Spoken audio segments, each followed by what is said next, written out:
As a youth, I found school very boring. I wasn't challenged. So I attained my high school diploma in 3 years, jumped ship, went off to college, found it wasn't a really good value. So when I had my children, I decided that I was going to devote myself to trying to make education a more rewarding, less expensive, totally available experience to all youth. When I had my girls, obviously, I thought more about how girls were impacted by the challenges in education. And that's pretty much how I ended up where I am today. My mom used to call me Socrates because I asked all the questions all the time. And so in my quest to kind of figure out what makes a happy, healthy, and happy family, what makes healthy and happy children who become healthy adults, I realized that I had to go beyond a bachelor's and a master's, and so I pursued a degree in public health, focusing on social epidemiology, really looking at the complexity of social determinants as it relates to families, family history, family dynamics, and also looking at the familial and communal aspects of families as well. So that's why I really kind of pursued this career. For me, it's truly been a journey to come to this point in my medical career. I started in a different field and truly felt a calling in my heart to work with and care for other people. And it began a journey of night school and ultimately going to medical school before I arrived here, where I have the privilege to care for children who have difficulty with swallowing and breathing, and also help their families through this transition and care for their child. My experiences as a teenager, both positive and negative experiences, and I grew up at a time when women either worked at Social Security or they worked at certain manufacturing places. And there was a high school teacher that basically caught my attention. That has been my foundation for the showing that education is the key to success. And at the time when I was brought up, it was all we had. As a woman of color, that was our main hope of success in moving to other interesting type careers. I've always wanted to be a journalist. It's the only thing that I've ever been interested in doing. I was the child who went around the kitchen table, the dining room table at Christmas and Thanksgiving, whose job it was to interview all the family members and talk about what everyone had done since the last time we got together. I was also very nosy. I always wanted to know why, and that's why I figured that this was a good field for me to go into, to be a journalist. I've been blessed with many positive role models in my life, but I think my greatest role model may have been my grandmother, who arrived to the United States as a teenage immigrant and worked her way through until finally someday getting a college scholarship, and she ultimately went on to medical school and was one of 2 women in her medical school class and ended up being a pediatrician. And I think she guided me in my decisions to care for children and her pursuit of excellence. And her message to me was always to do your best and work hard, and as long as you've done your best, you've done all you can. I have an older sister, and also my grandmothers. Both of my grandparents died at early ages, so I'm one of those people that experienced grandmothers at a young age. I could, I guess, say it in one word, in a nutshell, is resilience. I mean, they had this sort of strength that whatever got in their way, they still kept a smile on their face, and they still had hope. And those are the things I remember about my grandmothers. In terms of working full-time and taking care of a family, I definitely have to say that was my mom. She was, I guess you'd say, the rock at home in terms of that aspect. As far as the career-wise, I'd have to say Barbara Walters, because I know I'm dating myself, but I'd have to say she was a woman who was doing something that a lot of women weren't doing back at that time. So I figured if she could do it, I could as well. I didn't necessarily want to go to the network level I like the aspect of being in the community and doing local news.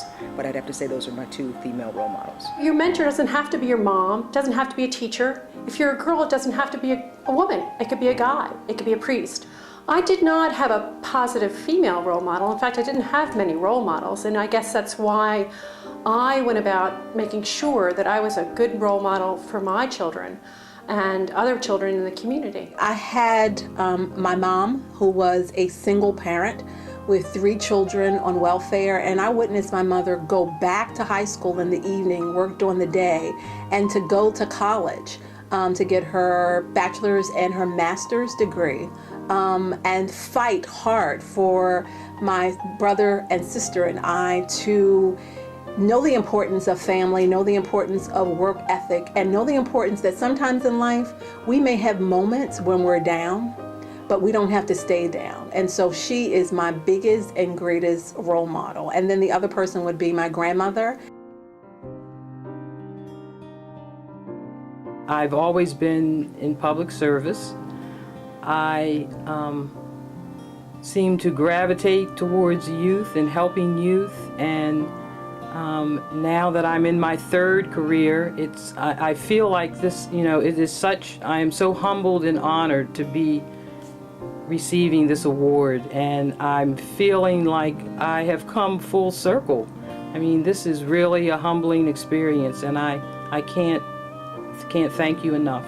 Well, I'm not a shy individual. Anybody that knows me knows I'm not shy, and when I'm passionate about something, I let people know. And of course, I'm passionate about education and young ladies, my involvement with Girl Scouts and the Children's Guild. I have an exposure to a lot of different children from lots of different demographic groups, and I think education, quality education, the feeling of being safe, and having a full stomach is really important for all our children to succeed in this world. I guess I'm honored to be honored.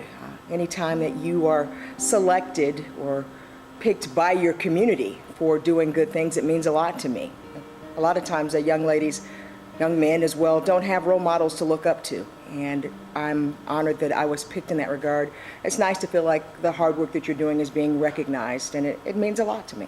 This is an amazing honor to receive. The Boys and Girls Club truly cherishes our youth and their potential and works so hard to make sure that every opportunity we can give, we do. To have somebody look back and provide an honor to me, I really don't feel worthy. It's every child and person out there that we can reach out to and lift up that's deserving of this recognition and this honor. First of all, I was shocked, but I am so humble and honored to be viewed as a mentor for young women and education. I know that I had both very verbal mentors and silent mentors as it relates to how a lady prepares herself for the real world, both at home and her public life as well as in her private life. And to me, S.M.A.R.T Girls means making wise decisions and intentional decisions. And so I'm very humbled by the award and the honor. A lot of times I know you're surrounded by sometimes influences that aren't always positive, and sometimes it's easier to do the wrong thing instead of the right thing. But if you have dreams and aspirations, you really have to persevere, to work hard to get where you want to go. I didn't quit, even though I was told that you wouldn't make it at that level of perseverance. I think what girls need to remember is to ask. Don't be afraid to ask. Ask often, but when you ask, know what you want, know what you're asking for, know what you want the answer to be. And if the answer is no, ask again, ask why not.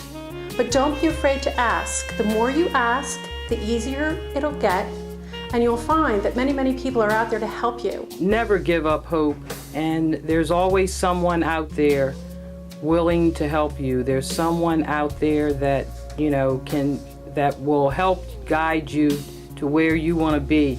You're never alone. There's so many distractions as you're growing up as a teenager, and it's important to stay focused. You need that education to reach the goals that you want to reach in this lifetime.